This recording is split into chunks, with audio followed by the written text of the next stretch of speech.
Hello vinyl community and everyone else watching this. Welcome to another one of my videos. Let me adjust this camera just slightly here. That's better.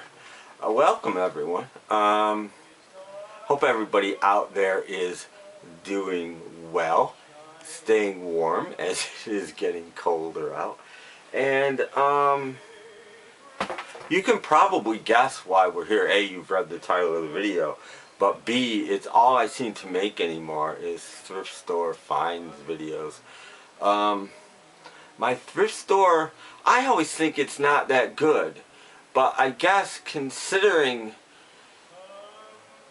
everything it is, it's interesting. It's not always the world's greatest finds, but they're interesting finds. And you know, I mean, I don't really look at YouTube demographics. I don't really care how many subs I have or any of that kind of stuff. But I do know that my thrift store finds videos are definitely among my most watched videos. Of course, they're the most plentiful. But they weren't for a while because the thrift stores, I had more at one time, had dried up completely for quite a while. But now that there's only one, I guess it gets everything. And if I'm lucky enough to be there at the right day, the right time, you know, I can partake. Anyway, so I got a bunch of finds for you. They're not in any order except they are the most recent, which is today as of filming. I found a few, and then they're going to go back in time for maybe 2 weeks or something like that. But anyway, you're going to like laugh at this first one, but I've always wanted an album by this guy, and it's on a no-name label. It's on Golden Tone, I think. Yeah, Golden Tone High Fidelity. But it's Jack Costanzo, and Jack Costanzo is like the world's most eminent bongo player. He's got a couple of bonus tracks on the Capitol series that they did when they did their Lounge series. There's 2 or 3 with Jack Costanzo bonus tracks on them, which I find very interesting. This did not have a sleeve, so I swiped an Alshire sleeve from a record I'm sure nobody was going to buy.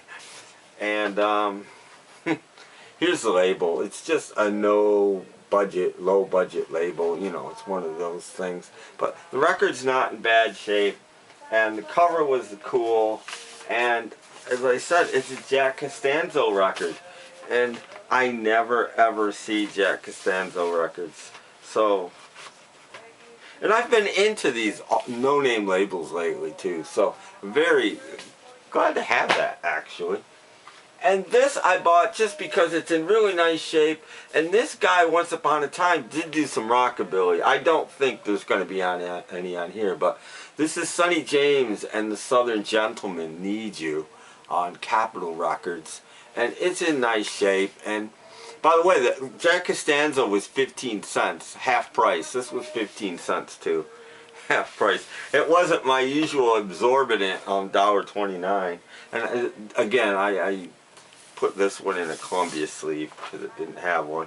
I don't know if any of you do this. If you're at a thrift store and it doesn't have a sleeve and you find a sleeve, I try to find an album that nobody's gonna want. I don't take an album that I don't want but is in really nice shape and somebody else might want and take the sleeve out of that. I never do that. I'll find an album that I just think, okay, nobody's gonna want this, and pull the sleeve out of that. Sonny James, country guy, but like I said, he did do some rockabilly early in his career, so I picked it up. It was in nice shape. 15 cents. I mean, you know. And again, just for the cover, Mucho Gusto, Percy Faith and his orchestra. Now, I do not like Percy Faith because it's usually boring. It's not that, you know, if he peps it up a little bit, and this might be, you know, more music of Mexico. So apparently he's done this before. But, I mean, look at this cover. I mean, it's just, it's a little bit like the Marty Robbins thing, you know. It's got a little of that vibe going on. And this does have an original Columbia inner sleeve, and it's on a 6i, and it's in nice shape. So, you know, I'm a sucker for covers, you know, and this is another, all three of these have really good covers so far. And 29 cents. Simon & Garfunkel, Parsley, Sage, Rosemary, and Thyme. Now this is not original, this is a reissue, but it's in really nice shape. I mean, this thing is like sort of minty. You know, it's on the typical 70s Columbia label, but this thing is just gorgeous. I mean, I have a copy of this, but not in this shape. I even have the box set, actually. So do I need it musically? No, but is this an upgrade? Oh, I'm sure it is. Very, very nice. And I'll skip that one for now because I found this. I can't leave these. This is like the third one of these I've found in the last like 3 months. And I picked this one up. This one isn't nearly in as good a shape as maybe the last one I found. But it's a 2i Columbia, which is the original label. It is in stereo. But the reason I picked it up, it has the original Columbia inner sleeve, no poster. I found one recently with a poster. You won't be able to see this, but it came with a hype sticker on the shrink in the front. Whoever owned this peeled it off and stuck it to the back. You won't be able to see it, but this right here is the original hype sticker. And that's why I bought it, because it's got the original hype sticker stuck to the back of the album, and I think that that's cool. So, pick that up, Simon & Garfunkel's Bookends. This is a reissue too, but again, perfect shape pretty much. Tom Lehrer, that was the year that was. If you don't know who Tom Lehrer was, he was a piano player, did comedy sort of songs, not really parodies, but once in a while he would. But he just wrote these topical songs, and it's on the Reprise label. This is probably the sleeve it came in, which tells you what era.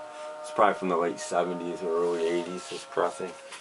But it's gorgeous, and I have an original of this, but it's not in great shape. And now I have a really nice play copy. So happy to get that. Come on, I had to pick this up. Phil Oakes, Pleasures of the Harbor. An actual, you know, I mean, I never see Phil Oakes albums, even in record stores. But at the thrift store for 29 cents. I looked today, there haven't been new records in a couple of weeks, actually. The videos you've been watching are older, and it's an original on A&M Records, and there weren't that many this time, but I noticed the bins were a little bit fuller, and I noticed a couple things I hadn't seen before. So I did a quick look, and I found some things, including the first two I showed had been there, and I just didn't notice them before, or wasn't in the mood to buy them. This I picked up just because this isn't an album you see a lot. Neil Diamond's 20 Golden Hits, and it's on one disc. So there's 10 songs aside on this thing. It is legit. It is on MCA Records. And again, it's just in really nice shape. The original MCA inner sleeve.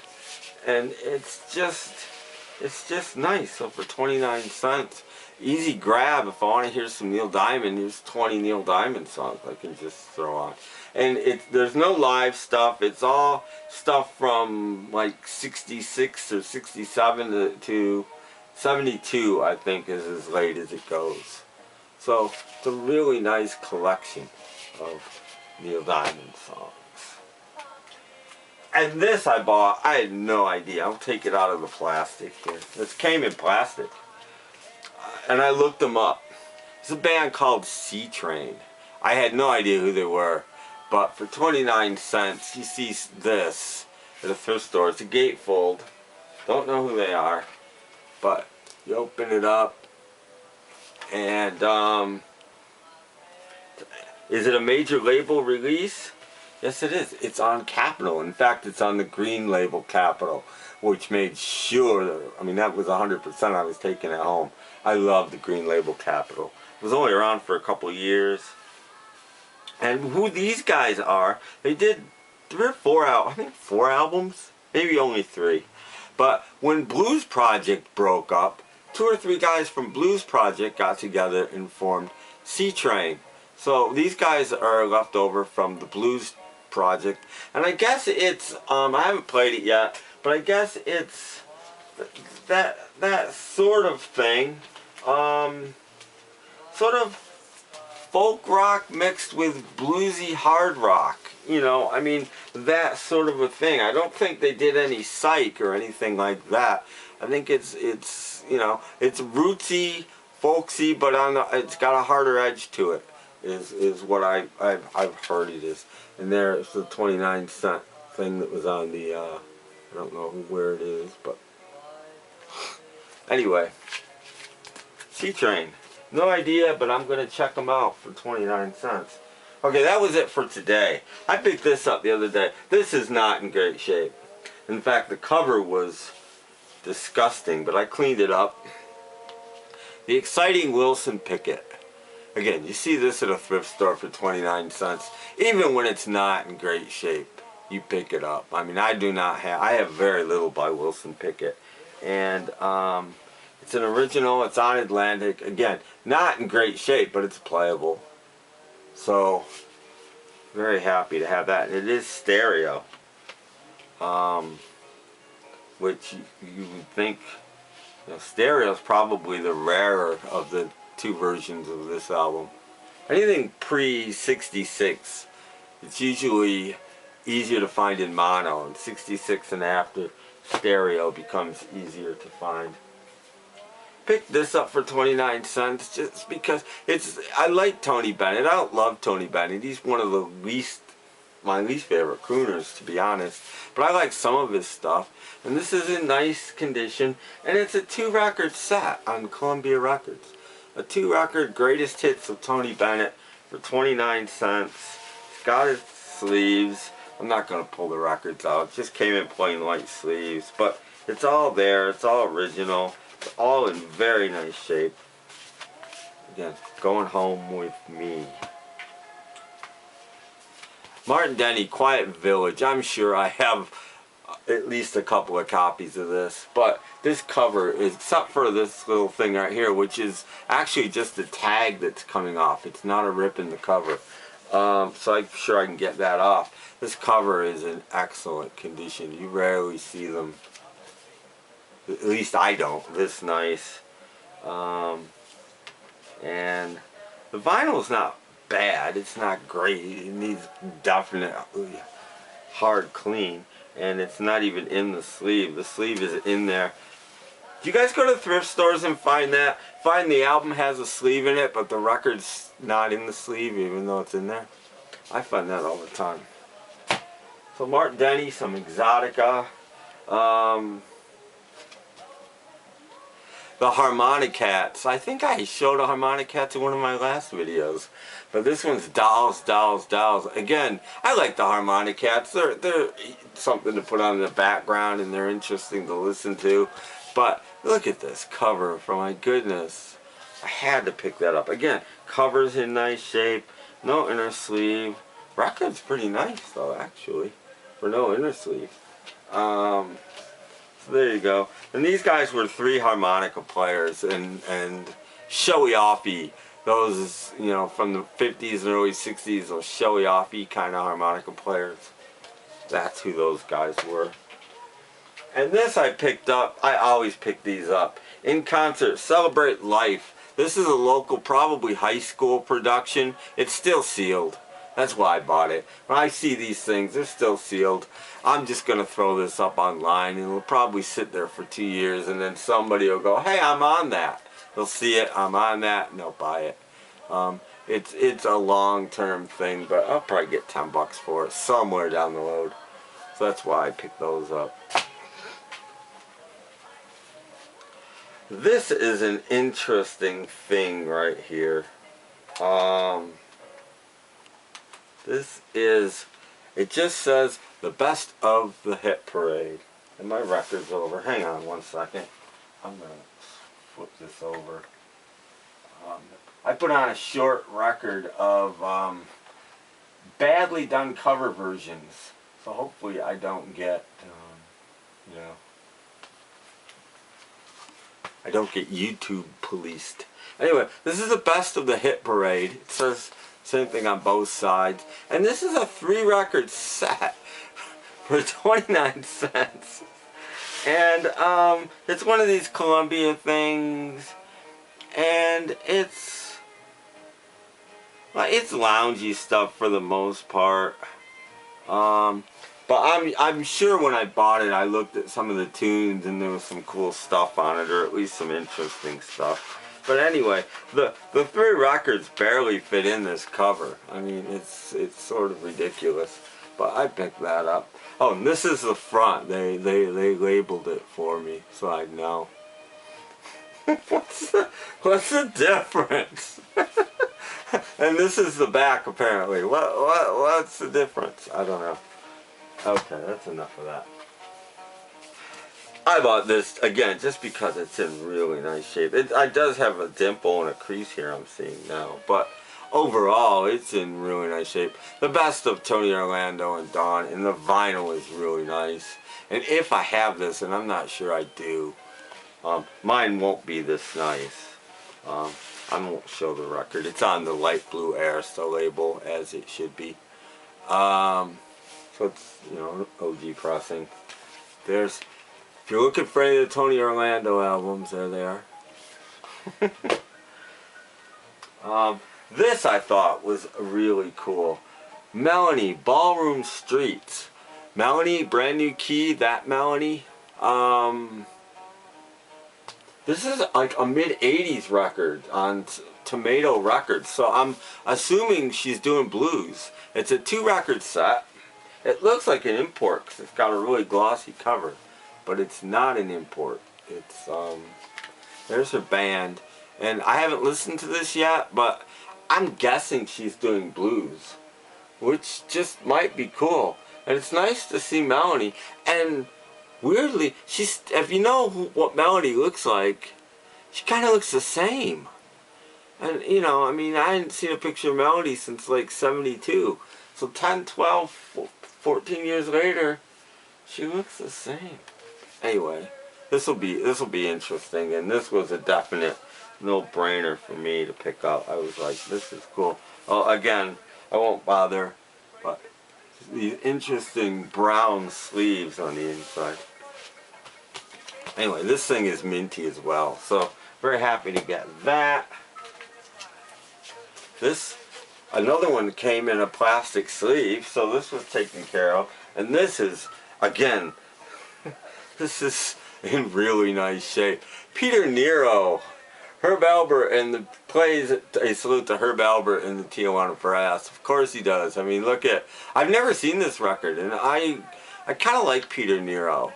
Some of his arrangements can be quite good, quite peppy, quite up, and this is his salute to Herb Alpert. Like I said, you can kind of tell by the cover. And original on RCA Records, very, very nice shape. And again, not a record I see. In fact, I've never seen this record before.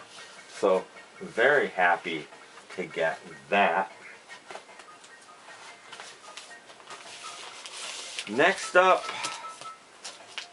Miss Harper Valley PTA herself, Jeannie C. Riley, The World of Country. This is on Pickwick, so this is, you know, one of those budget label, take a few songs from a couple of albums and put it out kind of things.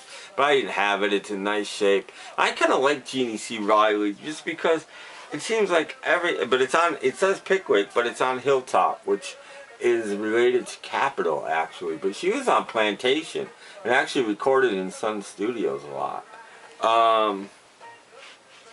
But and this is the right record, by the way, that goes in this jacket. But I like her because nearly every album has some song that sounds a lot like the Harper Valley PTA. Almost every, and she's easy on the eyes. almost every every album does. It's not even almost. I like her. She's kind of interesting. Got a few more to go here. George Jones's greatest hits on Mercury. Again, I like George Jones. I like that early, late 50s, early 60s country.